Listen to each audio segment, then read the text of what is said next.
ምንጊዜም ሚዲያ የዕለቱ ጉዳይ ከመጽሐፍት ገበታ ከአድማጮች መድረክ መስታወት የቅዳሜ ወጎችና የተወልደ እንግዳ መደበኛ ዝግጅቶቻችን ናቸው። 703 475 6309 ስልካችን ምንጊዜም media@gmail.com የኢሜል አድራሻችን ነው። ሰብስክራይብ በማድረግ ቤተሰብ ይሁኑ። ምንጊዜም ኢትዮጵያ።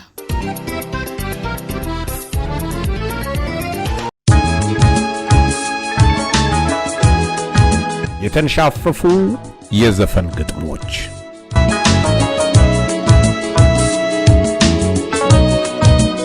ከቀድሞ ዜማዎች የተወሰዱ ከነባር ዘፈኖች የተገለበጡ ከአንጋፋ ድምፃውያን ተኮርጀው የሚቀርቡ ዘፈኖችና እንደገና በመስራት ላይ የሚገኙ ድምፃውያን የቀደምቶቹን ዘፈን ግጥም እንዳለ ማቅረብ ተስኗቸው ስህተቶቻቸው ሕግ መስለው እንዲቀጥሉ ማድረጋቸው ተጠያቂነት የሚያስከትልባቸው መሆኑን አለማጤናቸው በእጅጉ ያስገርማል፣ ያስደንቃልም።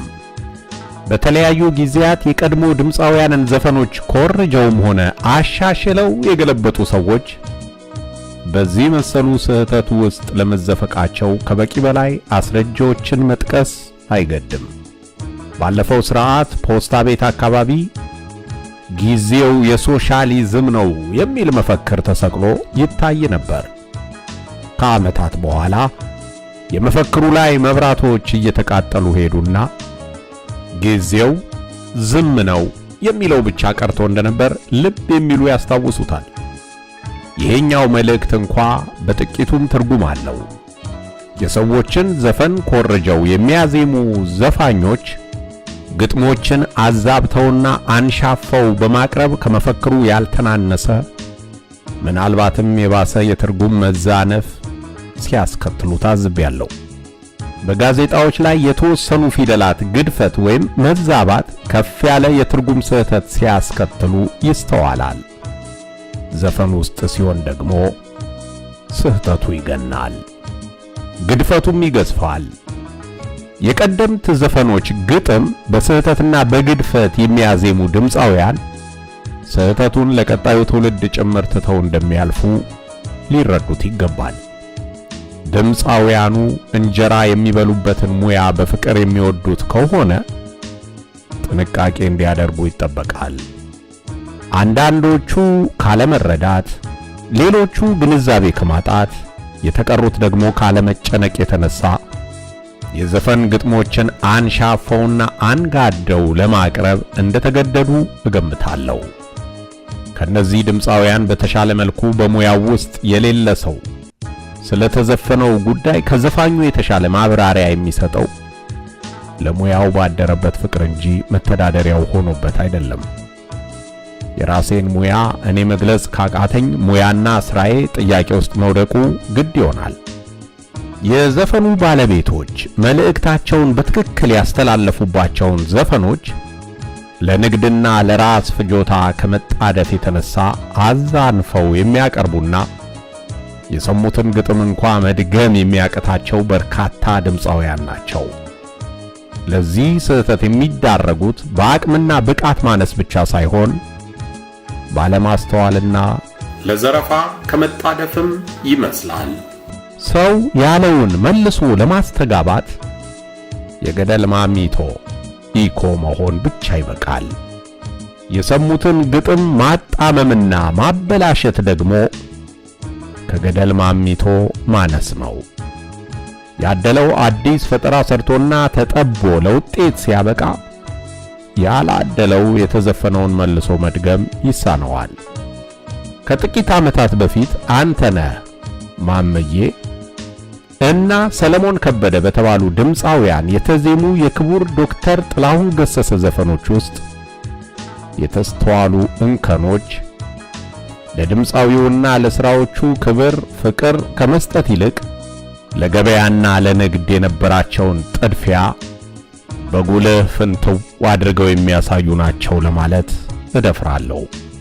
ከጥላሁን ብቃቶች አንዱ ሐሳቡን በትክክለኛው መንገድ ገልጾ ቃላቶች ተረግጠው እንዴት መባል እንዳለባቸው በግልጽ አብራርቶ ማለፉ ነው። ይህ ሰውዬ የዘፈነውን በትክክል አለመድገም ማስመሪያ ይዞ አወላግዶ እንደማስመር ይሆንብኛል። ጥላሁን ገሰሰ ስለ ቁንጅናዋ ይብቃኝ ትቼዋለሁ፣ ፍርዱን ለተመልካች ብዬ ትቼዋለሁ ሲል ያዜማውን ዘፈን አንተነህ ማምዬ ባሳተመው ካሴት ግን ስለ ቁንጅናዋ ይብቃ ትቼዋለሁ፣ ፍርዱን ለተመልካች ብዬ አልፈዋለሁ በሚል አንሻፎታል። ጥላሁን ፍርዱን ለተመልካች ብዬ ትቼዋለሁ ሲል እናንተው ፍረዱኝ ለማለት ነው። አጣሞ ያዜመው ልጅ ግን ትቼዋለሁ የሚለውን አልፈዋለሁ ብሎታል። የሚያልፈው ከሆነ ታዲያ ተመልካቹን ምን ፍርድ አስጠየቀው? ሰለሞን ከበደ የጥላሁን ገሰሰን ዘፈኖች ብቻ አሰባስቦ ባሳተመበት አልበሙ ውስጥም ፍጹም የትርጉም ስህተት በሚያስከትል መልኩ የጥላሁንን ግጥሞች ጠምዝዞ ሰባብሮ ነው ያዜመው። ጥላሁን ተወዳጅ በሆነ ዘፈኑ ውስጥ ትዳር ያስጠላሽ በልጅነት ምን ያሻዋል ያንቺ ስሜት፣ የትዳር ቤቴን አፈራርሰሽ ወና አደረግሽውና ሄድሽ እያለ ያዜማል። ታዲያ ሰለሞን ይሄን ዘፈን እንዴት ዘፈነው መሰላችሁ? የትዳር ቤቴን አፈራርሰሽ ውሃ ሞልተሽበት ሄድሽ። የራሱን ውሃ ከየት እንደቀዳው አላውቅም። ጥላሁን ገሰሰ ወና ያለውን ቤት ሰለሞን ግን ውሃ ሞላበት። የሙሉቀን መለሰ የፍቅር ዘፈን ግጥሞች ገላጭነትና ስነ ቃላዊ ይዘት ያላቸው እንደሆኑ ብዙዎች ይመሰክራሉ። የሙሉቀን መለሰ የጥንት ዘፈኖችን አሰባስቦ በካሴት ያሳተመው ብዙአየሁ ደምሴ ግን ከላይ እንደጠቀስኳቸው ድምፃውያን የዘፈኖቹን ግጥም መልሶ መድገም ተስኖት ደጋግሞ አንሻፎ ሲያልፍና ሲድጠው ይታያል። ሙሉቀን የዓለም ፀሐይ ወዳጆ ግጥም በሆነው ቁመትሽ ሎጋ ነው ዘፈኑ አቤቱ ነው እንጂ ለቁንጅናሽ ዳሩ ተወርቷል ቆለታል ቁመናሽ ማማሩ ቁንጅናሽ ማማሩ ሲል ያዜመውን ብዙአየሁ እንዲህ ያንጋድደዋል። አቤቱ ነው እንጂ ለቁንጅናሽ ዳሩ ተወርቷል ቆለታል ቁመናሽ ማገሩ። በዚህ ቢያበቃ መልካም። ማን ሻፈፉን ይቀጥላል። ሙሉቀን መለሰ ለምድና ጎፈሬ ምን ይሆነኝ ብለሽ ጌጤ መድመቂያዬ ራስ ወርቄ አንቺ ነሽ የሚል ሙገሳ የሚቀርብበትን ግጥም ብዙአየሁ ለምድና ጎፈሬ ምን ይሆነኝ ብለሽ ጌጤ መውደቂያዬ ራስ ወርቄ አንቺ ነሽ ይለዋል በድፍረት። መድመቂያዬና መውደቂያዬ ትርጓሜያቸውና ፍቺያቸው ሩቅ አይደለም እንዴ? አንድ ሰው የሌላውን ዘፈን ለመገልበጥ እንዴት ከካርቦን ያንሳል? አንጋፋ ድምፃውያኖቻችን አሁን ኮፒ እያደረጉ ባሉ ድምፃውያን ዕድሜ ላይ ሳሉ ነው የራሳቸውን አሻራ ትተው ያለፉት። ኮፒ አድራጊ ዘፋኞች ግን የራሳቸውን አሻራ በማሳረፊያ ዕድሜያቸው ነው የሌሎችን ሥራ ቀድተው መገልበጥ የተቸገሩት። አንድ ዜማ 7 እና 8 ብር በሚሸጥበት ዘመን የተሰሩ ዘፈኖች ሌሎች ድምፃውያኖችን እንደ ቼልሲ ተጫዋች ባለሚሊዮን ብር ተከፋይ አድርጓቸዋል። ብዙዎቹ ኮፒ አድራጊ ዘፋኞች ግን የተሻለ ዋጋ ፍለጋ እንጂ የተሻለ ዋጋ ሊከፍሉ አይደለም የሚመጡት። በእነሱ ዘንድ 50% ስሜት 50% ስሌት ነው የሚንጸባረቀው።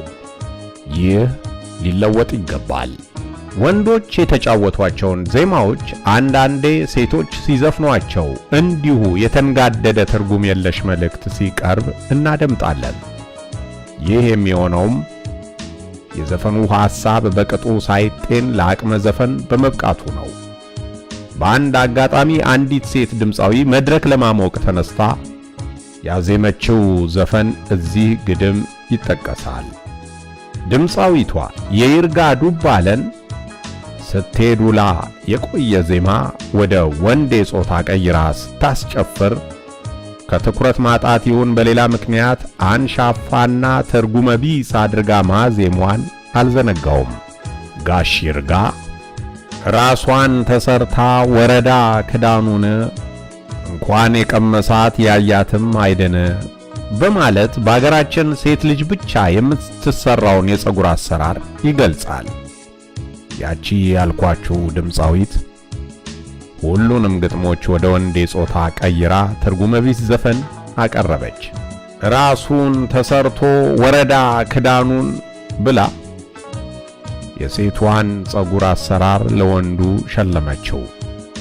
ይህ አገላለጽ አንድን ወንድ ወይዘሮ ገሌ ብሎ ከመጥራት የሚተናነስ አይደለም። አስቴር አወቀ ያዜመችው የሰላሌው የተሰኘ ዘፈንም እንደ አስረጂ ይጠቀሳል። ይህን ነባር ባህላዊ ዜማ ማህሙድ አህመድና ሌሎች ድምፃውያን ቀደም ሲል ተጫውተውታል። ይህን በሴቴ የተዘፈነ ዜማ አስቴር እንዳለ ወደ ወንዴ ጾታ ቀይራ ስትዘፍነው የሰላሌው ያባብላል ጎፈሬው ከወደ ኋላው ሽንጥና ዳሌው አለችው። በተፈጥሯዊ በረከት ሽንጥና ዳሌ ለሴት ልጅ የተሰጠ ነው። አስቴር እንዳለችው ዳሌ ያለው ወንድ ለማግኘት ብዙ የሚያደክም ሳይሆን አይቀርም። ለወንድ ልጅ ያልተሰጠውን ዳሌ ለማየትም የፈረንጆቹ ጥበብ ወደ ተሻለ ደረጃ እስኪደርስ መጠበቅ ይኖርብናል። ድምፃውያኖቻችን ስለሚዘፍኑት ጉዳይ በቂ ግንዛቤ መጨበጥ ይገባቸዋል የሚለው ለዚህ ነው። እንዲህ ያሉ አገላለጾች በንግግር ቢቀርቡ ይቅርታ ተብለው ሊታለፉ ይችሉ ይሆናል። በዘፈን ሲመጡ ግን ይቅርታም አያስጠይቅም፣ ይቅርታም አያሰጥም። ቸርን ሰንበት። ተወልደ በየነ ተቦርነ። አንባቢ ኢዮብ ዮናስ።